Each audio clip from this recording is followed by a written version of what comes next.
விறுவிறுப்பான அரசியல் நிகழ்வுகளை பற்றிய ஆய்வுகள், நியாயங்களின் நிறம் மாறாத கூர்மையான விமர்சனங்கள், தீமைகளை சுட்டெரிக்கவும் நல்ல அரசியலை வளர்த்தெடுக்கவும் அறிவார்ந்த விவாதங்கள், இளைய தலைமுறையிடம் விழிப்புணர்வை ஊட்டும் விரிவான வரலாற்று விளக்கங்கள், கலை, இலக்கியம், ஆன்மீகம், பண்பாடுகளை படம் பிடித்து காட்டும் கருத்தோவியங்கள் வாரந்தோறும் உங்கள் தமிழருவி தர்பாரில் அணிவகுக்கும். தீர்வு தரும் திருமந்திரம் என்கிற தலைப்பில் உங்களிடம் பேசுவதற்காக நிற்பதில் உண்மையில் நான் மகிழ்ச்சி அடைகிறேன். பொதுவாகவே இன்றைய இலக்கிய மேடைகளில் கனமான கருத்துக்கள் வைக்கக்கூடிய காலம் கொஞ்சம் கொஞ்சமாக விடைபெற்று கொண்டிருக்கிறது என்கிற வருத்தம் எனக்கு உண்டு. பேராசிரிய பெருமக்களே கூட பல்வேறு களங்களில் மிகவும் எளிமையான மலினமான தலைப்புகளை வைத்துக்கொண்டு நகைச்சுவை துணுக்கு தோரணங்களை தொங்கவிட்டு விலா எலும்பு நோகச் சிரிக்க வைப்பது ஒன்றுதான் இன்றைய இலக்கிய பணி என்று கருதி செயற்படுவது குறித்து உண்மையில் நான் சிந்தை நொந்து நிற்கிறேன். நண்பர்களே, இந்த தமிழ் எவ்வளவு வளம் சார்ந்தது! இந்த தமிழில் இல்லாத வாழ்வியல் விழுமங்கள் வேறெங்காவது உண்டா? சங்க இலக்கியத்தில் சங்கமித்தால் நமக்கு கிடைக்காத பேரின்பம் வேறு எங்காவது கிடைக்கக்கூடுமா? ஒரு புறநானூரை மட்டும் நாம் புரட்டி புரட்டி வாசித்துக் கொண்டே இருந்தால் அது காட்டுகிற வழியெல்லாம் நமக்கு கிடைக்கக்கூடிய வெளிச்சம் வேறு எங்காவது கிடைக்குமா? இன்றைக்கு நாம் நம்முடைய மேடைகளில் புறநானூறு பேசுகிறோமா? அகம் குறித்து அகநானூறு பேசுகிறோமா? ஐங்குறுநூறு பேசுகிறோமா? நற்றிணை பேசுகிறோமா? குறுந்தொகை பேசுகிறோமா? பரிபாடல் பேசுகிறோமா? 14 கணக்கு நூல்கள் பேசுகிறோமா? இல்லையே. இலக்கியத்திற்காக போடப்படுகிற மேடைகளில் கூட இலக்கியம் பேசப்படுவதில்லை என்பது வருத்தமானது. தீர்வு தரும் திருமந்திரம் என்ற ஒரு தலைப்பை வேண்டுமென்றுதான் நான் கொடுத்தேன். நம்மில் எத்தனை பேர் திருமந்திரம் படித்திருக்கிறோம்? இந்த திருமந்திரத்தில் சொல்லப்பட்டிருக்கிற கருத்துக்கள் குறித்து நாம் எத்தனை பேர் சிந்தித்திருக்கிறோம்? பொதுவாகவே நாம் பலவற்றை படிக்கிறோம், பலவற்றை கேட்கிறோம்.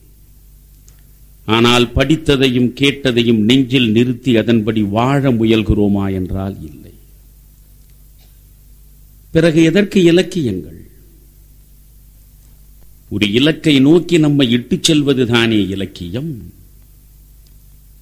இருட்டில் சிக்கிக் கிடக்கக்கூடிய மனிதர்களை எல்லாம் வெளிச்சம் நிறைந்த வாழ்க்கை வீதியில் கொண்டு போய் நிறுத்துவதற்காக வந்து வாய்த்ததுதானே இலக்கியம்.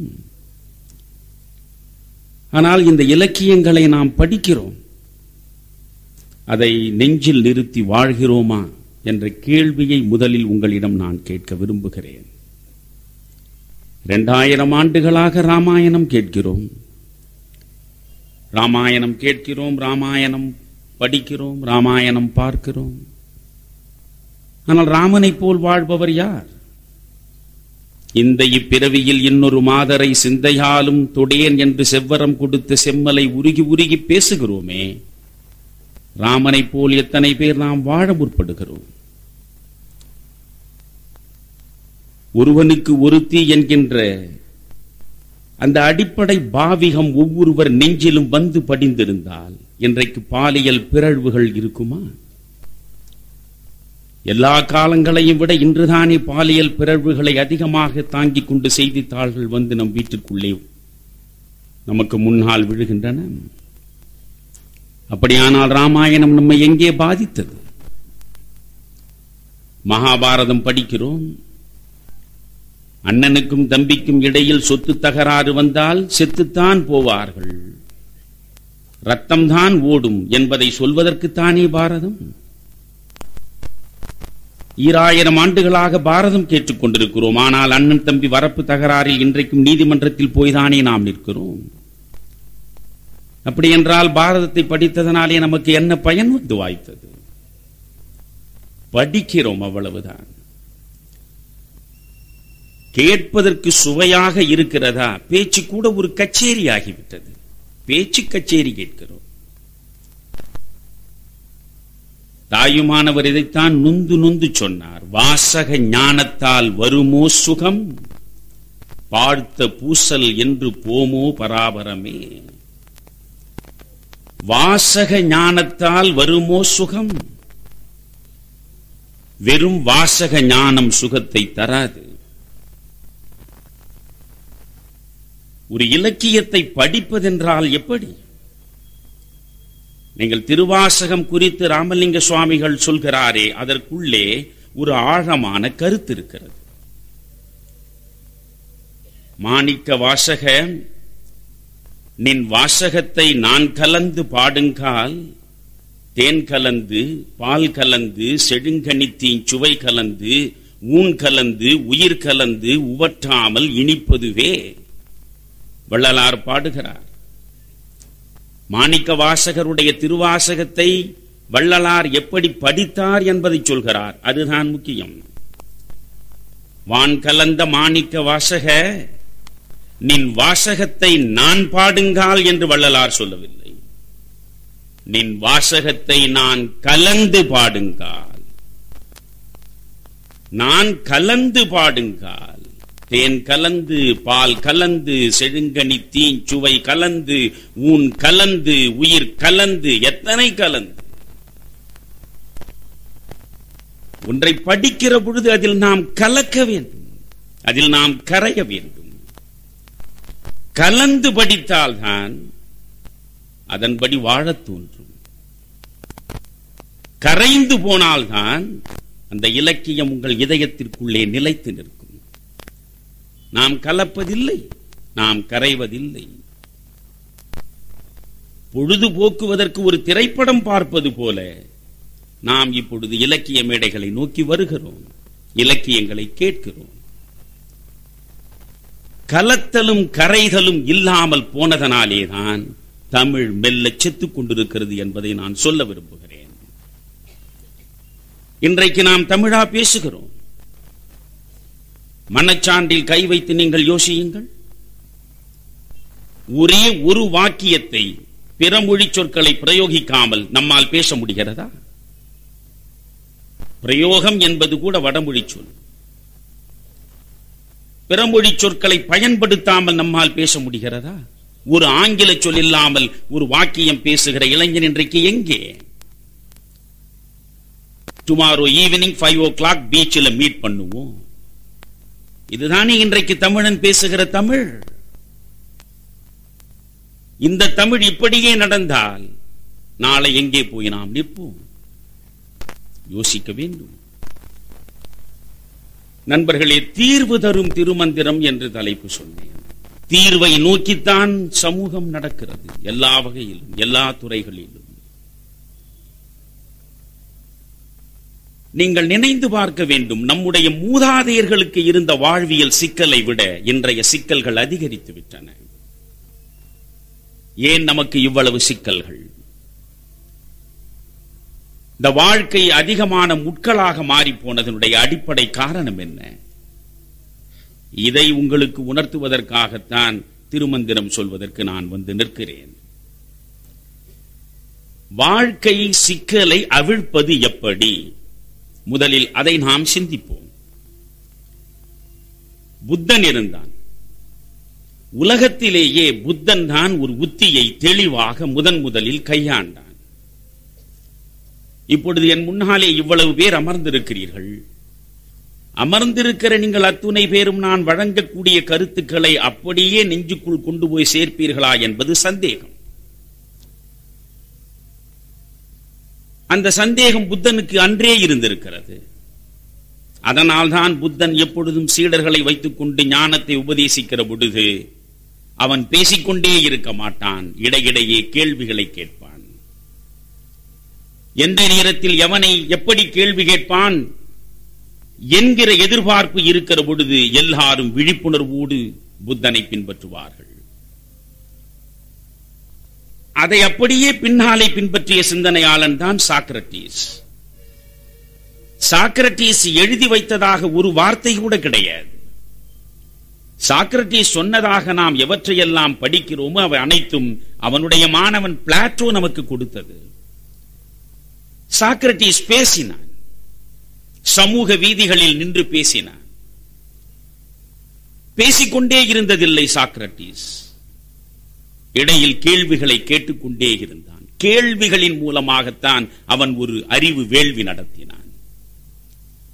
இங்கே புத்தனும் சீடர்களுக்கு எப்பொழுதும் ஞானம் உபதேசிக்கிற பொழுது தொடர்ந்து பேச மாட்டான், கேள்வி கேட்பான். அன்றைக்கு புத்தன் மேடைக்கு வந்து அமர்ந்தான். சீடர்கள் அவனுக்கு முன்னாலே உட்கார்ந்தார்கள். என்றுமில்லாத அதிசயமாக அன்றைக்கு புத்தன் கையிலே ஒரு கைக்குட்டை இருந்தது. வெறுங்கையோடு தானே புத்தன் வந்து நமக்கு உபதேசங்களை அள்ளி வழங்குவான். இன்றைக்கு ஏன் இவன் ஒரு சிறிய துணியோடு இங்கே வந்து உட்கார்ந்திருக்கிறான்? சீடர்களுக்கு புரியவில்லை. புத்தன் அந்த சீடர்களுக்கு முன்னால் முதலில் அந்த துணியை காட்டினான், இந்த கைக்குட்டையை விரித்து காட்டினான். சீடர்களே, இப்பொழுது இந்த கைக்குட்டையை தெளிவாக பாருங்கள். பார்த்து விட்டீர்களா? பார்த்தோம். சரி. பிறகு அவன் 5 முடிச்சுக்கள் போட்டான். போட்ட பிறகு மீண்டும் அந்த சின்னஞ்சிறு கைக்குட்டையை காட்டினான். சீடர்களே, இப்பொழுது இந்த கைக்குட்டையை பார்த்தீர்களா? பார்த்தோம். முதலில் இருந்த கைக்குட்டைக்கும் இப்பொழுது இருக்கிற கைக்குட்டைக்கும் என்ன வித்தியாசம்? புத்தன் கேள்வி கேட்டான். புத்தனுடைய நெருங்கிய உறவினனும் புத்தனுடைய அணுக்கச் சீடனுமாக இருந்த ஆனந்தன் எழுந்து சொன்னான், நான் சொல்கிறேன். முதலில் இருந்த கைக்குட்டைக்கும் இப்பொழுது உள்ள கைக்குட்டைக்கும் இடையே இருக்கிற வேற்றுமையை நான் சொல்கிறேன். சரி, சொல். புத்தனே, நீ முதலில் காட்டிய கைக்குட்டை சுதந்திரமாக இருந்தது. அந்த கைக்குட்டை இயல்பாக இருந்தது. பிறகு நீ முடிச்சுக்கள் போட்டு காட்டினாயே அந்த கைக்குட்டை. புத்தன் ஆனந்தனை பாராட்டினான். ஆனந்தா, சரியாக சொன்னாய், உட்கார். இனி அடுத்த கேள்வி. முதலில் இருந்த கைக்குட்டை இயல்பாக இருந்தது, முடிச்சுக்கள் போட்ட பிறகு இயல்பை இழந்து விட்டது. முதலில் இருந்தது சுதந்திரமாக இருந்தது, பிறகு அது சுதந்திரத்தை பறிகொடுத்து விட்டது என்று ஆனந்தன் சொல்கிறான். அப்படியானால் மீண்டும் இந்த கைக்குட்டை இயல்பை எப்படி பெற முடியும்? பழைய இயல்பை இது எப்படி பெற முடியும்? பழைய சுதந்திரத்தை இது எப்படி பெற முடியும்? அடிமை தலையிலே இருந்து விடுபட்டு இந்த கைக்குட்டை மீண்டும் தன் இயல்பு நிலையை அடையக்கூடுமா? சீடர்களே, உங்களில் யாருக்காவது தெரிந்தால் சொல்லுங்கள் என்றான். சாரிபுத்தன் என்கிற இன்னொரு சீடன் எழுந்து நின்றான். உடனே அவன் சொன்னான், நான் சொல்கிறேன் புத்தனே, சொல். சாரிபுத்தன் சொன்னான், இது மீண்டும் இயல்பை அடைய வேண்டுமா? இழந்துவிட்ட சுதந்திரத்தை மீண்டும் பெற வேண்டுமா? ஒன்றுமில்லை. முடிச்சுக்கள் போடப்படுகிற பொழுதே இந்த முடிச்சுக்கள் எப்படி போடப்படுகின்றன என்ற விழிப்புணர்வோடு போட்டால் அவற்றை அப்படியே நாம் முடிச்சுக்களில் இருந்து விடுவித்து சுதந்திரத்தை கொண்டு வந்து விடலாம். போடுகிற போது விழிப்புணர்வோடு போட வேண்டும், அதுதான் முக்கியம். விழிப்புணர்வு இல்லாமல் முடிச்சுக்கள் விழுந்து விட்டால் மீண்டும் தன் இயல்பை அது அடைய முடியாது, தன் சுதந்திரத்தை அது மறுபடியும் பெற முடியாது. எனவே விழிப்புணர்வு தான் இங்கே முக்கியமானது என்றான். புத்தன் சொன்னான், மிகச்சரியாக சொன்னாய் சாரி புத்தா, விழிப்புணர்வு தான் முக்கியம். மனித வாழ்க்கையில் கணம்தொறும் காலம் நகர்ந்து கொண்டே இருக்கிறதே, கணம்தொறும் நகர்ந்து கொண்டிருக்கக்கூடிய காலம் தருகிற ஞானம் அரிதினும் அரிது. அந்த ஞானத்தை நீங்கள் அடைய வேண்டும் என்றால் எப்பொழுதும் விழிப்புணர்வோடு இருக்க வேண்டும். அதனால்தான் வள்ளலார் சொன்னார், விழித்திரு என்றார். விழித்திரு, பசித்திரு, தனித்திரு, தாரக மந்திரம் இது. இந்த 3 மந்திர சொற்களை மட்டும் மனதிலே நிறுத்திக் கொண்டால் வாழ்வு புரிந்துவிடும். நாம் விழித்திருக்கிறோமா? கிடையாது. நாம் பசித்திருக்கிறோமா? கிடையாது. நாம் தனித்திருக்கிறோமா? கிடையாது. பிறகு எப்படி நம்முடைய வாழ்வு மேன்மையுறும்? எனவே விழிப்புணர்வு நமக்கு வர வேண்டும் என்றால் முதலில் நாம் என்ன செய்ய வேண்டும்? நான் திருமந்திரத்திற்கு போவதற்கு முன்னால் உங்கள் இவற்றை எல்லாம் தெளிவுபடுத்த விரும்புகிறேன். விழிப்புணர்வு நான் அடைய வேண்டும். அதற்கு நான் முதலில் என்ன செய்ய வேண்டும்? உள்முகமாக நான் தேட வேண்டும். உள்முக தேடல் தான் முக்கியம். நான் உங்களை தெளிவாக கேட்கிறேன், உங்களில் எத்தனை பேர் உள்முகமாக தேடுகிறீர்கள்? எல்லாவற்றையும் நாம் வெளியேதான் தேடுகிறோம். ஆண்டவனிலே இருந்து அனைத்தையும் வெளியேதான் தேடுகிறோம். உள்ளே நாம் தேடி பழக்கம் இல்லை. அவன் யார் என்று கேட்டால் 6 மணி நேரம் விளக்கம் சொல்வோம். அவனா? இங்கே வா, என் பக்கத்தில் உட்கார், ஆதியோடந்தமாக நான் சொல்கிறேன். இவள் யார் என்று கேட்டால், இவளா? அவள் பிறந்ததிலிருந்து இன்று வரை ஒவ்வொன்றா எனக்கு தெரியும், 6 நாள் கூட சொல்லுவேன். அவன் யார்? சொல்லத் தெரிகிறது. அவள் யார்? சொல்லத் தெரிகிறது. நான் யார்? சொல்லத் தெரிகிறதா? நான் யார் என்பது எனக்கு முதலில் தெரியுமா? நான் யார் என்று ஒவ்வொருவனும் அவனவனை தற்சோதனை செய்து பார்க்கக்கூடிய வழக்கம் நமக்கு உண்டா? இல்லையே. இயேசு பிறப்பதற்கு முன்னால் 2400 ஆண்டுகளுக்கு முன்னால் ஆதி சிந்தனையாளனாக வாய் திறந்த சாக்ரடீஸ் மிக அழகாக சொன்னான், பரிசோதிக்கப்படாத வாழ்க்கை வாழ தகுதியற்றது. தற்சோதனைக்கு ஆட்படாத வாழ்க்கை வாழவே தகுதியற்றது. எனக்குள்ளே நான் தேடல் நடத்தினால்தான் தற்சோதனை நடக்கும். எனவே உள்முகமாக நான் தேட வேண்டும். விவேகானந்தர் எந்த இடத்தில் வாய் திறந்து இளைஞர்களுக்கு முன்னால் பேசினாலும் மறவாமல் திரும்ப திரும்ப சலிக்காமல் வழங்கிய செய்தி ஒன்றுதான், இளைஞனே, 5000 ஆண்டுகளுக்கு முன்பு இந்த மண்ணில் முகிழ்த்த வேதங்களானாலும் சரி, உபனிஷதங்களானாலும் சரி, அவற்றின் சாரமாக இருக்கக்கூடிய செய்தி என்ன தெரியுமா? Know thyself. நோ thyself என்றால் know your self. Know your self என்றால் உன்னை நீ அறி. என்னை நான் அறிய வேண்டும். என்னை நான் அறிய வேண்டும் என்பதனாலேதான் கணியன் பூங்குன்றன் தெளிவாக சொன்னான், உலகத்தின் எந்த பக்கத்திலும் நாகரிகம் எழுந்து நடக்கவே இல்லாத காலத்தில் நாகரிகத்தின் சிகரத்திலே நின்று சிந்தனையை வளர்த்தவன் தமிழன். அதற்கு ஒரு சான்று கணியன் பூங்குன்றனுடைய ஒரு பாட்டு போதும். யாதும் ஊரே யாவரும் கேளிர். அந்த ஒரு வரியை நாம் மறக்காமல் இருக்கிறோம். அடுத்த வரி என்ன? யாதும் ஊரே யாவரும் கேளிர், தீதும் நன்றும் பிறர் தர வாரா. நீங்கள் பிளாட்டோவிலே இருந்து நம் கண் முன்னால் சமீபத்தில் வாழ்ந்து மறைந்த ஜெய கிருஷ்ணமூர்த்தி வரை எத்தனை தத்துவ ஞானிகளின் புத்தகங்களை தேடி எடுத்து நீங்கள் விரிவாக படித்தாலும் இந்த ஒரு இடத்தில் தான் வந்து நிற்க முடியும். தீதும் நன்றும் பிறர் தர வாரா.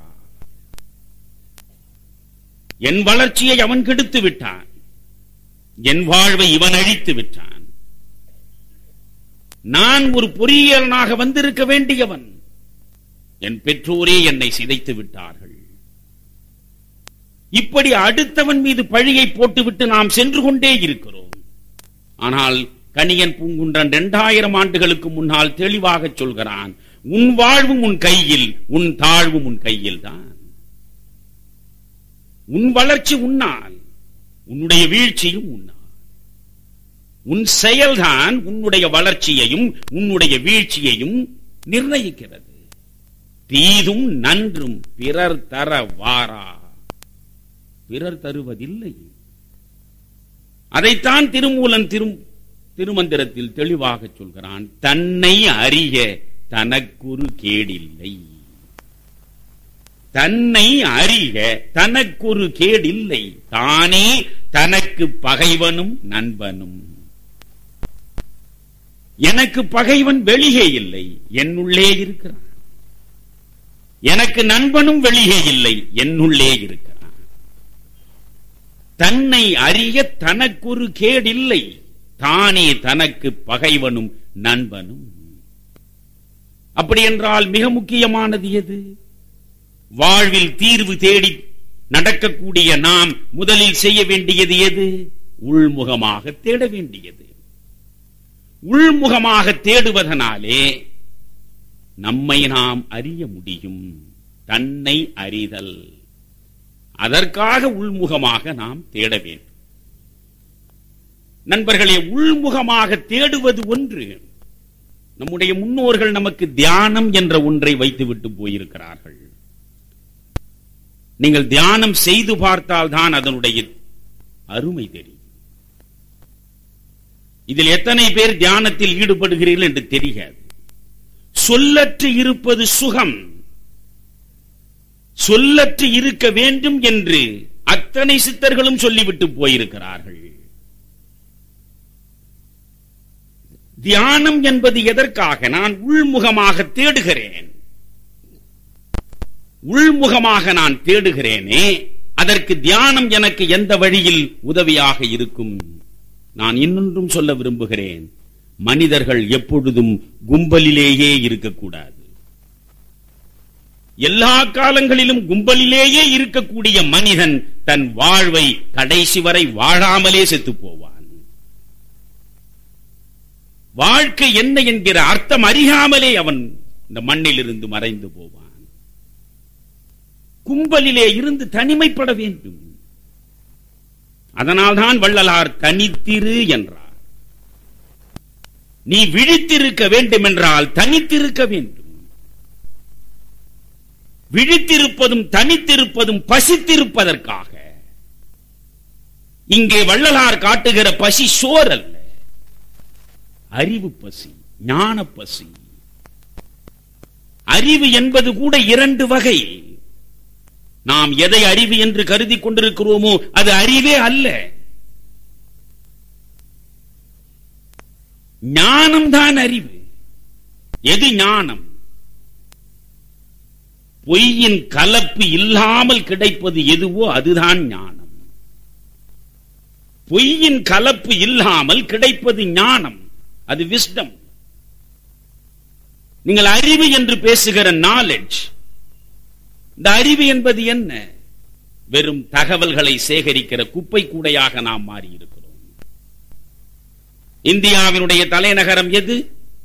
உடனே பதில் சொல்லிவிட்டால். இந்தியாவின் பிரதமர் யார்? உடனே பதில் சொல்லிவிட்டால். அமெரிக்க குடியரசுத் தலைவர் யார்? சொல்லிவிட்டால் அவன் அறிவாளியாகி விடுகிறான். அறிவு வேறு, தகவல் வேறு, இன்ஃபர்மேஷன் வேறு, நாலெட்ஜ் வேறு. ஆங்கிலத்திலும் இன்ஃபர்மேஷன் இருக்கிறது, நாலெட்ஜ் இருக்கிறது. தமிழிலும் அறிவு என்பது இருக்கிறது, ஞானம் என்று இருக்கிறது. நண்பர்களே, அறிவு என்பது வெளியே தேடுவது, ஞானம் என்பது உள்ளே தேடுவது. வெளியே தேடி பெறுகிற எதுவாக இருந்தாலும் அதன் மூலம் வெறும் இன்பத்தை மட்டும் நீங்கள் அடைய மாட்டீர்கள். அந்த இன்பத்தின் நிழலாக துன்பமும் உங்களிடம் வந்து சேரத்தான் செய்யும். துன்பமே இல்லாத ஒரு இன்பத்தை வெளியிலே இருந்து தேடி பெற்றதாக நீங்கள் சொல்லவே முடியாது. வெளியில் தேடுவது விஞ்ஞானம், உள்ளே தேடுவதுதான் மெய்ஞானம். பேரின்ப பெருவெள்ளத்தில் நீங்கள் நீந்த வேண்டும் என்றால் மெய்ஞானம் நோக்கி நீங்கள் செல்ல வேண்டும். காரணம், மெய்ஞானத்தில் துன்பமே கிடையாது. அதுதான் பேரின்பம். சிவம் என்று சொன்னாலே செம்மை சார்ந்த பேரின்பம் என்றுதான் பொருள். இறைமை என்று சொன்னாலே பூரணம் என்று பொருள். பூரணம் என்றால் என்ன? வாழ்வின் நிறைவு. வாழ்வின் நிறைவு எங்கே கிடைக்கும்? துன்பங்கள் அற்ற சூழலிலே தான் கிடைக்கும். துன்பங்கள் அற்று போவது எப்பொழுது? வெளியே தேடுவதை நிறுத்தும் போது. நீங்கள் வெளியே தேடுவதனால் விஞ்ஞானம் வருகிறது. விஞ்ஞானம் முழுக்க முழுக்க இன்பத்தை கொடுத்ததாக வரலாறு கிடையாது. இப்படி இந்த வெளிச்ச வெள்ளத்தை உமிழ்ந்து கொண்டிருப்பது விஞ்ஞானம் தான். இதனால் நன்மை உண்டு. ஆனால் இதே மின்சாரத்தில் கை வைத்து பாருங்கள், பிறகு நீங்கள் இருக்கவே மாட்டீர்கள். அது நன்மையா? ஒரு மலை இருக்கிறது, மலைக்கு ஒரு பக்கம் ஒரு கிராமம், இன்னொரு பக்கம் ஒரு கிராமம். ஒரு பக்க கிராமத்தின் பக்கமாக நதி ஓடுகிறது. அந்த நதி கரையிலே இருக்கக்கூடிய மக்கள் வளத்தோடு வாழ்கிறார்கள். மலைக்கு அந்த பக்கத்திலே இருப்பது மழை மறைவு பிரதேசம், தண்ணீரே கிடையாது, வறண்டு கிடக்கிறார்கள். இந்த நதியின் போக்கை அந்த பக்கம் திருப்பிவிட்டால் அந்த பக்கத்து மக்களுக்கும் வளமான வாழ்வு கிடைக்கும். அதற்கு என்ன செய்வது? மலையை பிளக்க வேண்டும். மலையை பிளந்து நீரை திசை திருப்ப வேண்டும். மலையை பிளப்பதற்கு வெடிகுண்டு தேவை. வெடிகுண்டை விஞ்ஞானம் கொடுத்திருக்கிறது. விஞ்ஞானம் கொடுத்த வெடிகுண்டு மலையை பிளக்கும், நதியின் போக்கை மாற்றும், அடுத்த கிராமத்துக்கும் வளம் சேர்க்கும். அதே குண்டுதானே ஈழத்திலே இருக்கக்கூடிய பல்லாயிரக்கணக்கான தமிழர்களின் உயிரை பலி வாங்கியது. குண்டு மலையை மட்டுமா பிளக்கும்? குண்டு மனிதனுடைய உயிரையும் குடிக்கும். எனவே விஞ்ஞானம் என்று எதை நீங்கள் எடுத்துக்கொண்டாலும் விஞ்ஞானம் தரக்கூடிய பயன் இன்பமும் துன்பமும் இணைந்ததாகத்தான் இருக்கும். மெய்ஞானம் அப்படி இல்லை. மெய்ஞானத்தில் துன்பத்தை பெறுவதற்கான வாய்ப்பே இல்லை. இந்த மெய்ஞானத்தை நீங்கள் பெற வேண்டும் என்றால் உள்முகமாக தேட வேண்டும் என்றேன். உள்முகமாக தேடுகிற முயற்சியில் தான் தியானத்தில் ஈடுபட வேண்டும். இவையெல்லாம் திருமந்திரத்தின் சாரம். பாடல் பாடலாக உங்களுக்கு சொல்வதனாலே பயனில்லை. ஏன் தியானம் செய்ய வேண்டும்? நமக்கு எது தியானம், நமக்கு எதுவுமே தெளிவாக தெரியாது நண்பர்களே. எது தியானம் என்று கேட்டு பாருங்கள். கண்ணை மூடிக்கொண்டு அமர்ந்திருப்பது தியானம். இன்னொருவரை கேட்டு பாருங்கள், பேசாமல் வாயை மூடிக்கொண்டிருப்பது தியானம். அது அல்ல தியானம். பேச்சற்று இருப்பது நிசப்தம், அது தியானமாகாது. பேச்சற்று ஒருவன் அமர்ந்து விட்டால் ஓசையற்று போகிறது, நிசப்தம் வந்து விடுகிறது. அவ்வளவுதான், அது தியானம் இல்லை. தியானம் என்பது என்ன? மனமற்று போவதுதான் தியானம். மனதை கழற்றிவிட்டு வெளியே செல்வது, அதுதான் தியானம். பேச்சில் இருந்து விடுபடுவதல்ல தியானம். ஏன் மனதை கழற்ற வேண்டும்? மனம் தானே குரங்காய் ஆட்டி படைக்கிறது.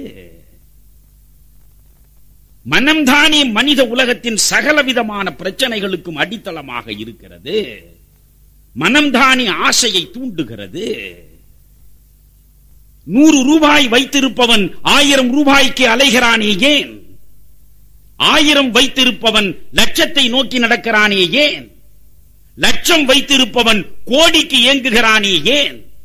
கோடி கோடியாய் குவித்து விட்டவன் கூட இன்னமும் பசி அடங்காமல் தேடிக்கொண்டே இருக்கிறானே ஏன்? மனம் அவனை தேடச் சொல்கிறது. நீங்கள் நினைக்கலாம், அவன் தான் கோடி கோடியாக சேர்த்து விட்டானே, இன்னும் அவனுக்கு எதற்கு பணம் என்று. அது ஒரு நோய். அந்த நோயிலிருந்து அவனாலே விடுபட முடியாது. சாகும் வரை விடுபட முடியாது நண்பர்களே. அவன் தேடிக்கொண்டேதான் இருப்பான். காரணம், அவன் வெளியே தேடுகிறான்.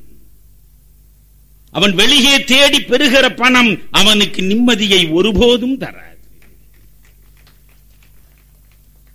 உள்ளே தேடுங்கள், உங்களுக்கு உள்ளே தேடுங்கள், வாழ்வை உள்ளே தேடுங்கள். வாழ்வை உள்ளே தேட தேட தேடத்தான் விழிப்புணர்வு பிறக்கும். விழிப்புணர்வு பிறக்கிற போதுதான் வாழ்க்கை புரியும். நான் பல நேரங்களில் சொல்லி இருக்கிறேன், நாம் வாழ்வது வாழ்க்கையா? 10 மாடி கட்டுகிறான் நண்பர்களே ஒருவன். 1000 சிரமங்களுக்கு இடையில் தேடி தேடி ஓடி ஓடி கோடி கோடியாய் சேர்த்து பார்த்து பார்த்து 10 அடுக்கு மாடி கட்டுகிறான். ஆனால் அவனிடம் கேட்டு பாருங்கள், 10வது மாடியிலே இருக்கிறதே மொட்டை மாடி. அந்த மொட்டை மாடியில் நள்ளிரவில் ஒரு 10 நிமிடம் நின்று விரிந்து கிடக்கிற வானத்தை பார்த்து சௌந்தரியங்களை இறைவன் வாரி இறைத்திருக்கிறானே நட்சத்திரங்களாக, அந்த நட்சத்திரங்களோடு ஒரு 10 நிமிடம் நீ கலந்திருக்கிறாயா? கேட்டு பாருங்கள்.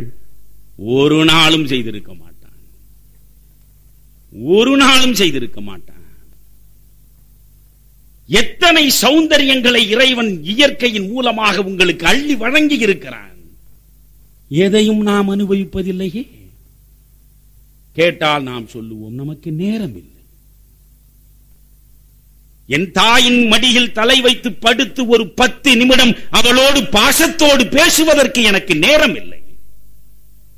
நான் பெற்ற பிள்ளைகளை என் பக்கத்திலே வைத்துக் கொண்டு 1 மணி நேரம் அந்த மழலை இன்பத்தில் ஈடுபடுவதற்கு எனக்கு நேரம் இல்லை. நான் கரம் பிடித்த மனைவி நான் சுவைக்க வேண்டும் என்பதற்காக சமையற் கூடத்தில் வியர்வை வழிய வழிய 1000 சிரமங்களோடு உணவை உருவாக்கி என்னிடம் படைக்கிறாளே, அதை கவலமாக உண்ணுகிற பொழுது இலக்கியம் காட்டுகிறதே இனிது இனிது என கணவன் உண்டலின் என்று. அப்படி இனிது இனிது என்று சொல்லி எந்த கணவன் உண்கிறான் இப்பொழுது? கவலமாக எடுத்து, ஆஹா எவ்வளவு அற்புதமாக இருக்கிறது, ஆஹா எவ்வளவு சுவையாக இருக்கிறது, என்ன கைவண்ணம் உன்னுடையது, இதுபோல் எவன் எங்கே சமைத்து நான் சாப்பிட்டு இருக்கிறேன். எத்தனையோ ஹோட்டலுக்கு போனாலும் இந்த சுவை இல்லை அடி சொல்லி இருக்கிறோமா? சொல்ல நமக்கு மனமும் இல்லை, நேரமும் இல்லை. நாம் வாழவே இல்லை நண்பர்களே. எந்திரத்துக்கும் நமக்கும் வேறுபாடே கிடையாது.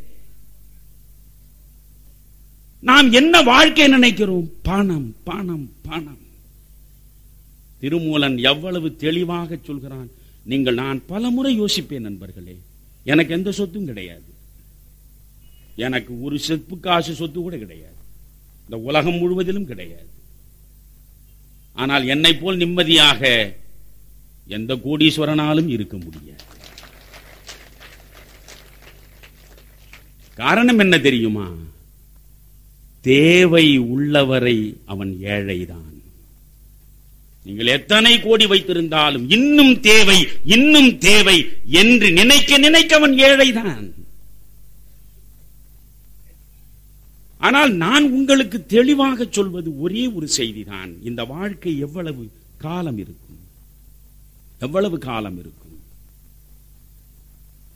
365 நாட்கள் ஒரு ஆண்டு என்றால் நீங்கள் 100 ஆண்டு ஒருவன் வாழ்ந்து விட்டால் வியந்து போகிறீர்கள். 100 ஆண்டு வாழ்ந்து விட்டால் பெருவாழ்வு, நிறைவாழ்வு. யாருக்கு வாய்க்கும் இந்த வரம்?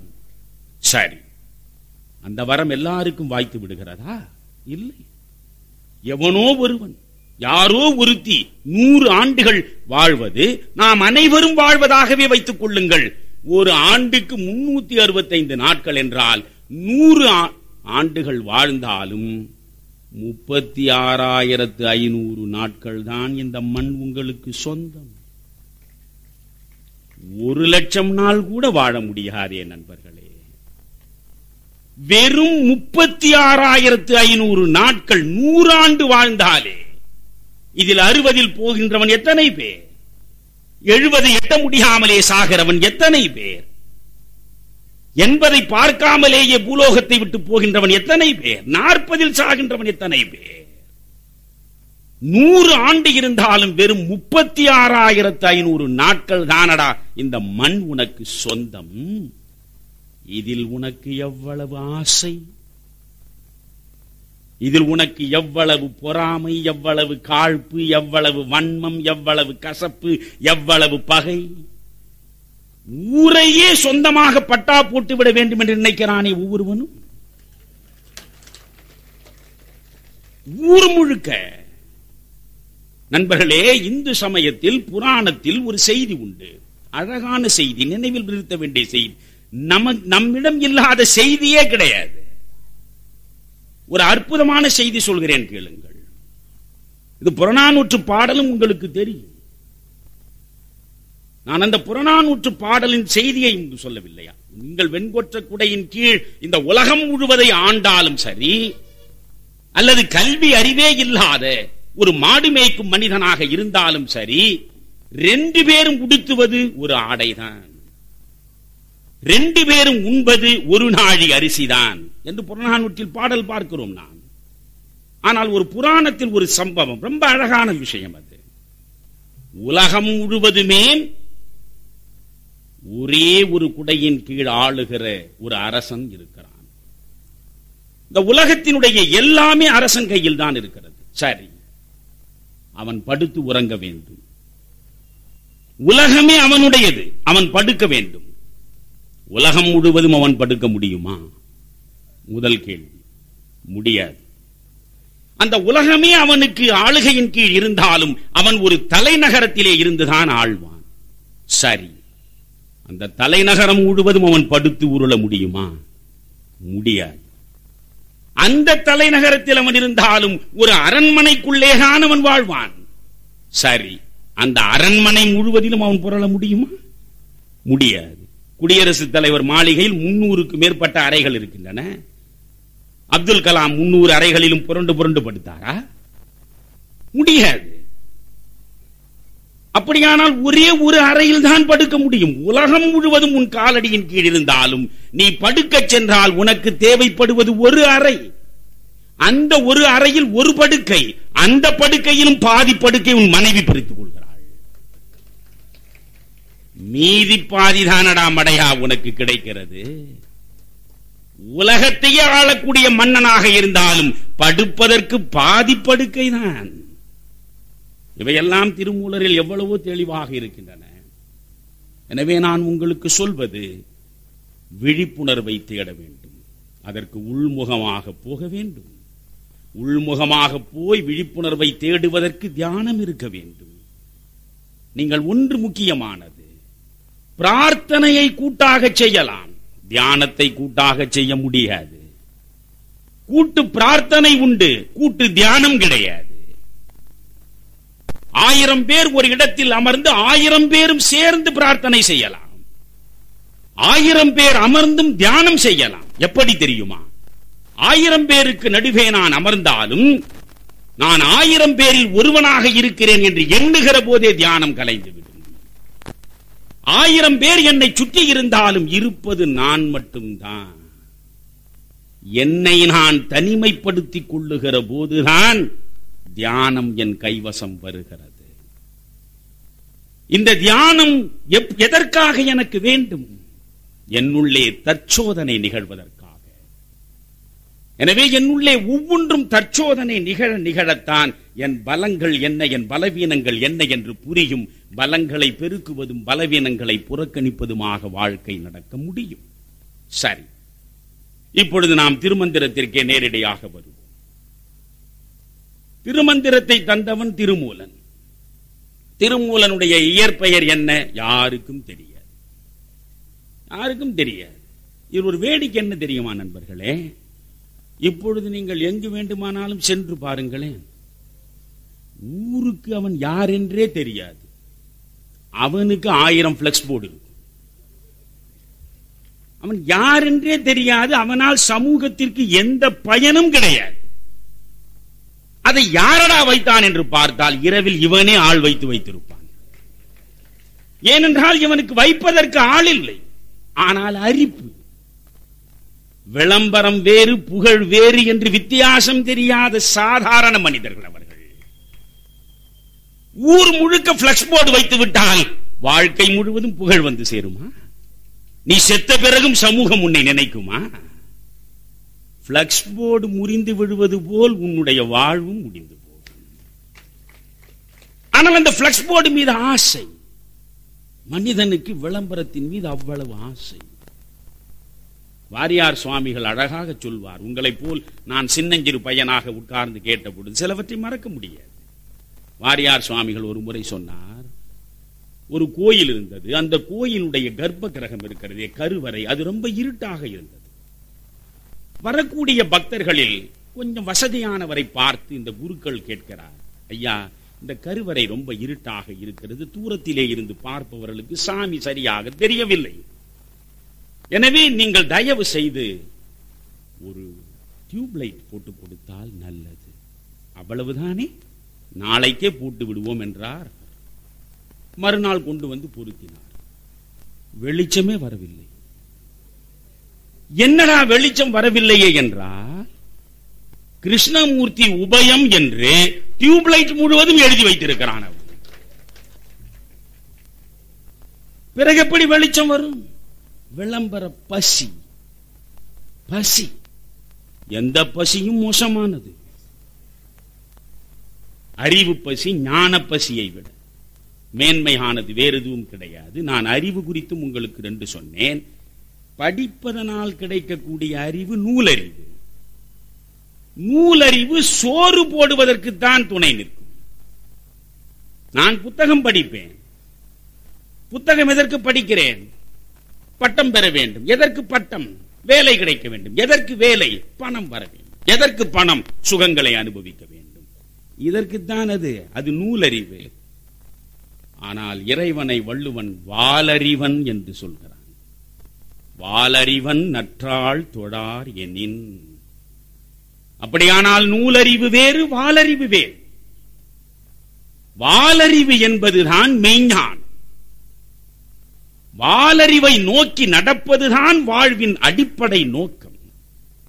எனவே இங்கே திருமூலனுடைய பெயர் என்ன என்று நான் கேட்டேன். திருமூலன் பெயர் நமக்கு தெரியாது. நம்முடைய முன்னோர்கள் நண்பர்களே, எப்படிப்பட்ட சமுதாயம் எப்படி போயிருக்கிறது, எங்கே போகிறோம் நாம் என்றே எனக்கு புரியவில்லை. இவ்வளவு விளம்பர பசி இருக்கிறதே. நம்முடைய முன்னோர்கள் பல பேர் அவன் பெயரையே வெளிப்படுத்தியதில்லை. நான் உங்களை கேட்கிறேன், எத்தனை அற்புதமான கோயில்கள் இருக்கின்றன தமிழகம் முழுவதும். அந்த கோயில்களில் எத்தனை அமர சிற்பங்கள் காட்சி தருகின்றன. எந்த சிற்பத்திலாவது நீங்கள் இதை வடித்த சிற்பி இவன் என்று பெயரை பார்த்திருக்கிறீர்களா? பார்த்திருக்கிறீர்களா? நீங்கள் அவனுக்கு தெரியும், அவனுக்கு தன்னம்பிக்கை இருக்கிறது. என்ன தெரியுமா? என்னுடைய முகவரி, என்னுடைய கையொப்பம் இந்த சிற்பம் தான். சிற்பமே அவனுக்கு விலாசமாகிவிட்ட பிறகு அவன் தனியாக தன் பெயரை போட வேண்டிய அவசியமே கிடையாது. சிற்பம் இருக்கிற வரையில் அந்த சிற்பி வாழ்வான். அவனுக்கு தெரியும், இது காலம் கடந்து இந்த சிற்பம் நிற்கும். எவன் இந்த சிற்பத்தை பார்த்தாலும் இப்படி ஒரு அற்புதத்தை உருவாக்கியவன் யார் என்ற திகைப்பும் வியப்பும் ஒரு சேர பார்க்கிறானே, அதுதான் அந்த படைப்பாளிக்கு வேண்டியது. எந்த சிற்பத்திலும் சிற்பியின் கையொப்பத்தை காண முடியாது. திருமூலனும் தன்னுடைய பெயர் என்ன என்று சொல்லவில்லை. மூலன் உரை செய்த 3000 தமிழ் என்றுதான் அவன் பேசுகிறான். அப்படியானால் மூலன் அவனுடைய பெயரா? இது நான் பேராசிரியர் பெருமக்களுக்கு இப்பொழுது பேசவில்லை. திருமூலன் யார் என்று தெரியாதவர்கள் தெரிந்து கொள்வதற்காக சொல்கிறேன். திருமூலனை பற்றி சேக்கிழார் என்ன சொல்கிறாரோ அதைத்தான் நாம் தெரிந்து வைத்துக் கொண்டிருக்கிறோம். சேக்கிழார் பெரிய புராணத்தில் திருமூலன் யார் என்று ஒரு வரலாறு சொல்கிறார். இமயமலையிலே இருந்த திருமூலன் அங்கிருந்து புதிய மலையிலே இருக்கிற அகத்தியனை பார்த்து அவனோடு அளவலாவதற்காக புறப்படுகிறான். அப்படி இமயத்திலே இருந்து புறப்பட்டவன் கேதாரம் வந்து, கேதாரத்திலே இருந்து நேபாளம் சென்று, நேபாளத்திலே இருந்து கங்கை கரை வழியாக காசி அடைந்து, காசியிலே இறைவனை, திருவாலங்காட்டில் சிவனை தரிசனம் செய்துவிட்டு அங்கிருந்து காஞ்சிக்கு போகிறான். இவை சேக்கிழார் சொல்வார்.